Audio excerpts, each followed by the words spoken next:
os desafios para implantar um modelo de desenvolvimento agrícola mais sustentável no Brasil.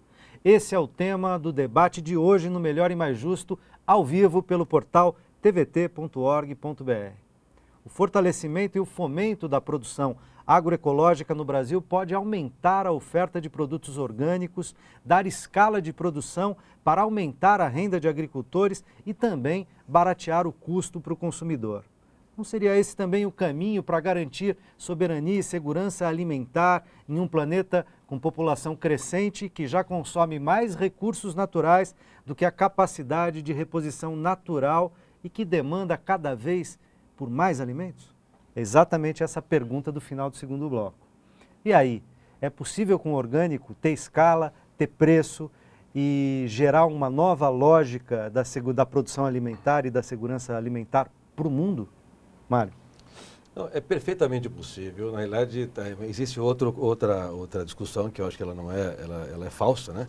De que todo alimento orgânico, né? Embora há uma diferença entre alimento agroecológico, em produção agroecológica e orgânica, acho, né? Mas pode dizer qual é a diferença, assim, sim, rapidamente, dá para dizer? Para nós leigos aqui? Eu diria que a agroecologia é um sistema que você trabalha a biodiversidade, né, os recursos locais, a reciclagem de nutrientes, sem uso de venenos, de agrotóxicos. E a produção orgânica, você até pode ter menos biodiversidade, mas ela tem um protocolo que você pode usar alguns produtos de origem biológica, né? Mas não necessariamente você pode não ter uma biodiversidade como se preconiza num sistema agroecológico, que a gente procura as relações funcionais, né, entre os diferentes componentes desse sistema. De qualquer maneira, são produtos saudáveis, né, de qualidade, e que é perfeitamente possível a produção em escala, né, com preço compatível. É que hoje, na realidade, também se tornou, em alguns aspectos e para alguns, né, um nicho de mercado. Então, há empresários que trabalham em produção orgânica, mas como nicho de mercado, não numa perspectiva de um outro processo de desenvolvimento, né? Então, aí, claro, né, como a produção ainda é pequena... Aí virou grife, virou marca, está na moda, vira cult, né? Exatamente. E aí o custo é de boutique, né? Até às vezes falsamente elevado, não porque o custo de produção é necessariamente mais alto, né? Você tendo os elementos e os fatores de produção em questão, né? Como a terra, que nós falamos, não é possível produzir sem terra, né? Como é que você vai produzir se não há terra, se não há reforma agrária e se nós temos ainda milhares e milhões de famílias sem terra, né? Então esse é um componente. Se nós temos terra, tivermos terra acessível, estamos avançando na questão do conhecimento agroecológico. Temos pessoas, nós temos força produtiva no Brasil, né? Agricultores, agricultoras, jovens, que hoje saem do campo. Esse é um aspecto que o plano tenta também abordar, porque hoje o estímulo é para morar nas grandes cidades, né? Então, se nós tivermos esses fatores, né? Então, é importante... Pode ter um retorno para o campo, né? Para o campo e uma produção adequada, em escala adequada, num preço justo, né? E com uma qualidade Ou seja, essas seriam as condições, algumas das condições para ter escala da Exatamente. produção. Uma, reforma agrária. Está fácil, sim, né? Tá fácil. Essa acho que é a mais fácil de todas, né? Está fácil, né? Sobre reforma agrária, a volta da cidade para o campo, desenvolvimento, qualidade de vida, tecnologia. Bom, está fácil fazer escala em orgânico. Estou brincando, mas eu estou provocando vocês, tá certo? Sobre essa questão do preço, eu gostaria de citar uma pesquisa do Instituto Kairos, realizada ano passado, que eles pesquisaram o preço de orgânicos, né, nos supermercados e pesquisaram o preço de orgânicos nas feiras orgânicas, que temos várias aqui em São Paulo, né? E a média foi, no supermercado, 20 vezes mais caro do que a compra direta do produtor. Né? Então, essa 20 questão... vezes mais 20 caro. vezes mais caro. Eu sou produtor, já entreguei para supermercados, hoje não quero mais saber de trabalhar com supermercados, mas eu observava que eles colocavam, às vezes, até 200% acima de margem, né, do produto que eu entregava para eles, colocavam o preço para o consumidor 200% a mais. Então, essa questão também da intermediação e o uso da palavra orgânico como marketing, né, como grife, né? Como valor, né? Como um valor social é preciso ser ambientalmente correto, politicamente correto. Então vira um valor, né, do marketing ecológico. Então essa questão, assim, nesse sentido também, o plano, né, fortalecendo o mercado local, né, fortalecendo a venda direta do agricultor, que antigamente a gente tinha as feiras livres, né? Que era um contato assim do produtor produtor com o consumidor direto, quer dizer, o consumidor podia questionar o agricultor podia explicar os seus processos produtivos, quer dizer, uma relação social bastante interessante, né, que com essa disseminação aí dos grandes shoppings, supermercados e tal. Ainda há as feiras livres, Ainda né? há, mas assim... elas já não têm o mesmo peso na mesmo distribuição de alimentos que elas já tiveram, né? Então, nesse sentido, o plano fortalecendo esse tipo de mercado também, ele vai causar uma redução de preços na medida em que tivermos mais feiras, tivermos mais contato entre o consumidor e o produtor, né? Douglas, como é que é para dar escala e dar preço competitivo para o orgânico? Hoje já existem tecnologias ou processos de produção, já, como poderia dizer assim, a um custo bem mais baixo do que do convencional, né? Então o produtor consegue manter a produção sem cair a produtividade. Consequentemente, um preço melhor para o consumidor, né? Como foi citado também, que mesmo as pessoas vão no supermercado, paga-se um valor muito alto, mas o produtor não recebe esse mesmo fator também, o preço dele é muito mais baixo também, que acaba ficando na mão dos atravessadores, né? E eu acho que um dos pontos importantes hoje que está começando a nascer em grandes cidades também é esse mercado local, né? Grupos de consumidores se unindo, buscando diretamente ao produtor, né? Então o preço vai ser consideravelmente... Tirando o atravessador da jogada, Com né? certeza. E além de trazer, como foi colocado, esse alimento muito mais seguro e a um preço, às vezes, bem mais em conta do que o próprio produto convencional vendido em supermercados. Então, eu queria aproveitar, há um mito de que um dos problemas da escala é o fato de que há uma série de doenças, de pragas nas lavouras e tal, e que, portanto, sem o uso de defensivos agrícolas, os venenos agrotóxicos e tal, não há como gerar escala, porque você vai perder diante das pragas e dos problemas de pH, né, de acidez do solo, de correção do solo e tal. Há, digamos, produtos biológicos, naturais, digamos, orgânicos, também para isso, tá certo? Não precisa ser agrotóxico. Você tem defensivos que não são necessariamente químicos, são orgânicos, que não são veneno. É possível trabalhar a terra a partir da própria produção.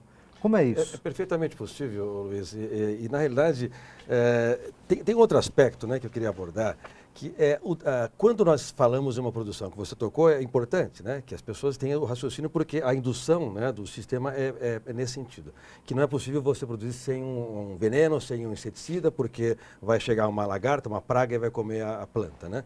Na realidade, não é isso. Quando se produz ou se planta um monocultivo, o ser humano criou um desequilíbrio, né? Quer dizer, a lógica do monocultivo e na agricultura convencional, ela é o exemplo claro do desequilíbrio. Então você tem que entrar com um fator externo para poder viabilizar a produção. Quando você trabalha num sistema mais integrado, mais biodiverso, com diferentes espécies, né, O sistema se equilibra. ele se auto-regula, se auto-equilibra. Então, é fácil fazer isso? Claro que não. Nós estamos na contramão, porque nós devastamos o planeta, produzimos em larga escala monocultivos com veneno, e agora estamos dando um retorno, né? Nós estamos voltando à natureza.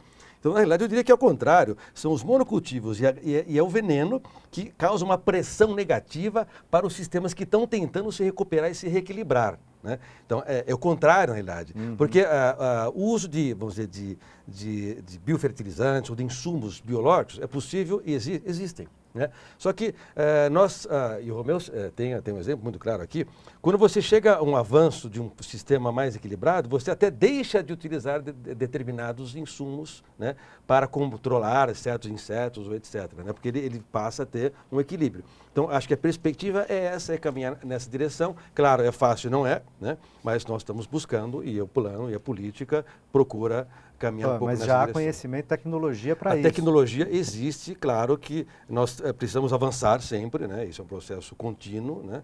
Mas já existe tecnologia, conhecimentos, insumos, né? Biofertilizantes, caudas. Um exemplo muito claro aqui de um processo muito simples e que existe, né, natureza há milhares de anos, é humus de minhoca. Minhoca. Humus de minhoca, né, que é um excelente fertilizante, né, e que se utiliza, né, e que vem de graça pela natureza. Pela natureza. Entrou aqui uma pergunta de um internauta que está nos assistindo e ele pergunta o seguinte, ele vai de novo para a questão da monocultura, numa outra vertente, Tiago Cardoso via Facebook. Ele diz, o maior desafio é a bancada ruralista escravocrata. E a bancada ruralista, Romeu? Pois é, exatamente pelo que você citou no início do programa, que a bancada, o agronegócio no Brasil hoje está responsável pela sustentação aí do nosso PIB, da nossa balança comercial, então eles estão com a bola toda, vamos dizer assim, eles estão com essa força toda também e conseguindo aí, né, passar coisas, né, que ao nosso ver são absurdas, né, com toda essa força que vem do poder econômico, né, que eles detêm. Existe hoje também, né, na Câmara Federal, a Frente Parlamentar de Agroecologia e Produção Orgânica, que seria um contraponto à bancada ruralista. Aqui em São Paulo também está se o contraditório no Congresso. O contraditório no Congresso. Aqui em São Paulo também existe uma frente parlamentar, e em vários estados estão surgindo essa frente parlamentar que vem do clamor do campo, né? Que a gente está vendo aí a erosão do campo, quer dizer, essa questão, por exemplo, da diversidade que o Mário citou, né, que você tendo uma diversidade grande na produção, né, você tendo várias espécies, elas atraem várias espécies de insetos, né, então vem o inseto que come a planta, mas vem também o inseto predador daquele outro inseto. Então, com o passar do tempo, o sistema acaba entrando no equilíbrio. Aí quando você entra com inseticida, você mata o inseto que ataca a planta, mas mata também o inseto que é predador daquele e acaba desequilibrando mais ainda um sistema que já é desequilibrado. Nós temos em ameaça essa nossa diversidade genética, nós temos hoje os transgênicos, né? Nós fizemos uma pesquisa aqui no estado de São Paulo e consultamos aí em 33 cidades, não encontramos nenhuma loja de agropecuária que vendesse semente de milho não transgênico, né? Hoje a hegemonia dos transgênicos, né, tomou conta, você não encontra semente de milho que não seja transgênico. Então a própria liberdade do agricultor, né, nós temos uma infinidade de milhos crioulos, milhos desenvolvidos ou milhos nativos que estão sendo contaminados pelos transgênicos, então nós estamos perdendo essa qual diversidade. tipo de problema que essa contaminação pela transgenia gera? Qual a questão para a nossa saúde ou para a terra, enfim? Bom, a Quais são as questão questões? da saúde, né, nós temos aí pesquisas mostrando que os transgênicos são muito mais causadores de câncer, né, alergias e vários tipos de problemas estão sendo publicados pesquisas. É lógico que, né, o lobby das transacionais que detêm essa tecnologia sempre vão questionar isso, mas essas pesquisas estão aparecendo a todo momento. Sim, ainda não são conclusivas, por isso que eles podem questionar, mas estão avançando. Estão né? avançando. E a questão no campo, a mais recente agora, é o famoso milho guacho, né? Então, no monocultivo de soja transgênica, né, onde se planta a soja, que a tecnologia da transgenia, ela vem sempre ligada ao uso de um agrotóxico, quer dizer, é obrigatório você usar o agrotóxico e só interessa para o agricultor por ser mais prático, né, o uso do agrotóxico. O que tem acontecido atualmente é que estão aparecendo pragas no meio da soja que são resistentes também ao agrotóxico, assim como a soja transgênica foi desenvolvida para ser resistente ao agrotóxico, que é produzido pela mesma empresa que vende a semente da soja. Então hoje, por exemplo, tem um milho guacho, que é um milho que é resistente a esse agrotóxico e está se tornando um problema muito grande. Então aparecendo espontaneamente no meio das monoculturas de soja, esse milho, e eles passam o veneno e o veneno não mata esse milho, que não é um milho comestível, né? É bom que se diga. E agora, então, a empresa, que é detentora dessa tecnologia, está lançando um novo produto que é mais forte ainda, com um agrotóxico mais forte para matar esse milho. Então, essa é a velha estratégia, vicioso, né? Você lança um veneno, os insetos ou as pragas ficam resistentes àquele veneno, que é um processo natural, né? Então lança-se um outro mais forte. Darwinismo puro, né? Morrem os que não são resistentes, mas restam os resistentes, você precisa criar outro veneno, né? Exatamente. Douglas, como é que você vê essa, como diz aqui, o maior desafio, a bancada ruralista escravocrata? É que a questão política eu quase não gosto de entrar muito, porque sempre vai ter debates e cada um vai puxar, como se diz, a sardinha para o seu lado, né? Mas eu acho que eu trabalho muito com a questão de campo, né? Eu acho que o mais importante é a gente mostrar o exemplo que dá para se manter e ter essa produção agroecológica, né?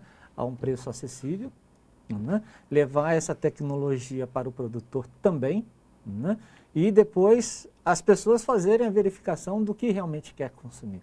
Porque às vezes a gente tem que tomar o cuidado que às vezes a gente está comendo um produto, aparentemente não tem problema, mas dentro dele o que pode trazer também. Como foi citado, dos transgênicos, né? Coloca-se que é um produto seguro, mas por outro lado também a gente não sabe o que pode acontecer daqui 2, 3, 5 ou 10 anos. Né? Eu agradeço muitíssimo a vocês. Sei que esse assunto aqui voltará a esta bancada e continuará no debate nacional. Espero cada vez com mais intensidade, presença e audiência, porque a sociedade precisa tomar essa agenda para si. Né? Agradeço também a você que nos acompanhou até aqui.